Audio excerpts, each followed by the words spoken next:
Welcome, Fear Fiends, to the ultimate undead showdown. We're kicking off our Zombie vs. Vampire series with a truly monstrous matchup. In the blood-red corner, weighing in at an unknown biological mass and a stunning lack of eyes, we have the T-Virus's most terrifying creation, the Licker. And in the corpse-blue corner, a plague-bearing aristocrat with a taste for blood and a face for nightmares, Count Orlok himself, Nosferatu. Boris, what are your initial statistical impressions of this terrifying duo? Doctor, this is a fascinating juxtaposition of evolutionary horror. Subject Licker, a T-virus mutation, is a creature of pure, feral instinct. Its primary operational parameters are dictated by heightened auditory senses and a formidable predatory biology. It operates entirely on a seek and destroy protocol. Its threat profile is based on its speed, agility, and a physical arsenal including a prehensile tongue and razor-sharp claws. Its lack of conventional sightlines makes its movement unpredictable and its attacks highly effective in confined spaces. On the other hand, Subject Nosferatu, while also a biological plague vector, is a creature of psychological terror. His operational tempo is slow and deliberate, relying on environmental contamination and the manipulation of lesser creatures. His threat score is not in direct combat prowess, but in his capacity for widespread influence and insidious terror. Exactly. So we have the relentless, visceral hunter against the insidious, plague-spreading mastermind. The Licker is all about the immediate, bloody kill, a raw force of nature. Nosferatu, on the other hand, is the creeping dread, the sickness that slowly consumes everything. This isn't a simple brawl, it's a clash of terrifying philosophies.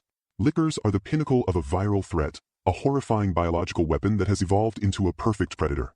They don't think, they just hunt. Nosferatu is the opposite.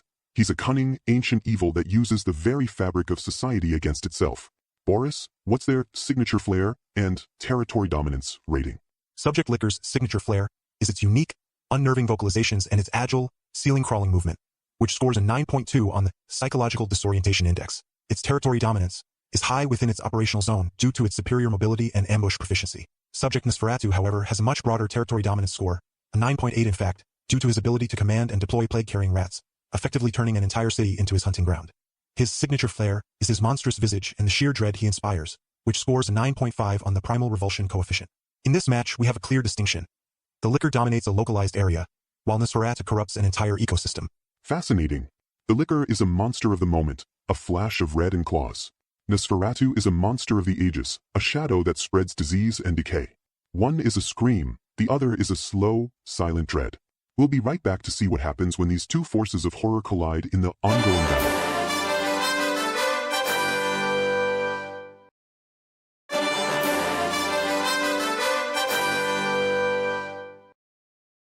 And we're back, Fear Fiends. The tension is palpable. We have the screeching, ceiling-crawling Licker from Resident Evil against the ancient, plague-bringing Count Orlok from Nosferatu the Vampire. Our hypothetical arena is a derelict, rat-infested warehouse, the perfect blend of Licker's home turf and Nosferatu's breeding ground.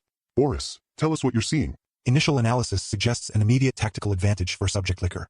Its auditory targeting system detects the shuffling, low-profile movement of Subject Nosferatu. The Licker's superior speed and agility allow it to quickly close the distance, using the warehouse's verticality to its advantage. We see a pounce and claw maneuver executed with a 98% probability of success. The Licker launches itself from the ceiling, its claws extended. A direct hit is imminent. And the Count doesn't even see it coming.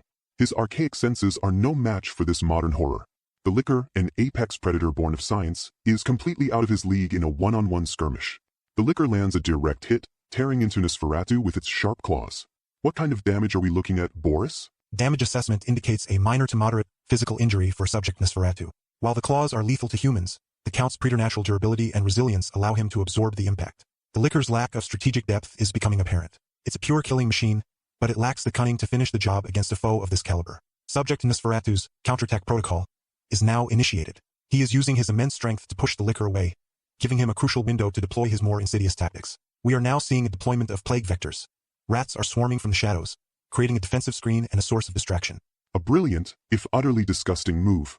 He's using his minions to turn the tide. The Licker, with its single-minded focus, is now distracted by the sheer number of squeaking, scurrying pests. It can't process this kind of environmental complication. But can the rats truly harm a Licker? I thought they were tough. The rats themselves are not a significant physical threat, Doctor. However, they are carriers of the Nosferatu plague, a highly virulent pathogen. While the Licker's own biology is a result of a viral agent, we have no data on its immunity to this specific strain. The possibility of viral incompatibility is a critical factor. More importantly, the rats are creating a chaotic sensory input that is overwhelming the Licker's auditory targeting system. It is becoming disoriented, its movements less precise. This is the moment Subject Nosferatu has been waiting for. He's not fighting a physical battle, he's fighting a biological one. He has moved into a more advantageous position, away from the liquor's immediate range. What a stunning turn of events, fear fiends. It looked like the liquor had this in the bag, but the cunning and ancient evil of Nosferatu has completely flipped the script. The liquor is now flailing, unable to pinpoint its target amidst the chaotic symphony of rats. Meanwhile, Nosferatu is poised for the finishing blow. Boris, what's your final statistical analysis on who takes home the trophy? Our data indicates a conclusive victory for Subject Nosferatu. Despite Subject Liquor's superior combat efficiency and pursuit metrics in a direct engagement, its lack of tactical adaptability is its ultimate downfall. The liquor is a high-yield, but single-purpose predator. Its entire existence is predicated on a straightforward hunting process. Subject Nosferatu, by contrast, demonstrates a strategic superiority score of 9.9. His victory is not in a physical confrontation but in the deployment of his biological and psychological arsenal.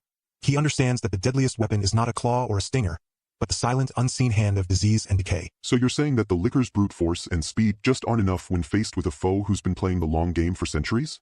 The Count doesn't just kill, he contaminates. He turns the very environment against his opponent, something the liquor, for all its power, is incapable of doing. The liquor is a perfect killer, but only within its specific parameters. It's a bullet. Nosferatu is the plague. The liquor is a horror of the moment. The Count is a horror that becomes the very air you breathe. Precisely, Doctor. The liquor's durability index is impressive against conventional attacks, but it has no documented immunity to the highly aggressive, transmissible plague that Subject Nosferatu embodies. While the Count may not have finished the liquor with a physical attack, the prolonged exposure to his contagion is a fatal inevitability. The liquor will succumb to the Nosferatu plague, just as surely as any human, turning its own biological terror into a vulnerability. There you have it. The final verdict is in. Despite the liquor's terrifying speed and power, the victory goes to Nosferatu. The moral of the story, fear fiends? Don't just focus on the monster you can see, but the evil that lurks in the very shadows. The monster that embodies a plague will always outlast the monster who is merely a symptom of one. Join us next time as we dive into another deadly debate on the Chillergeist League tables.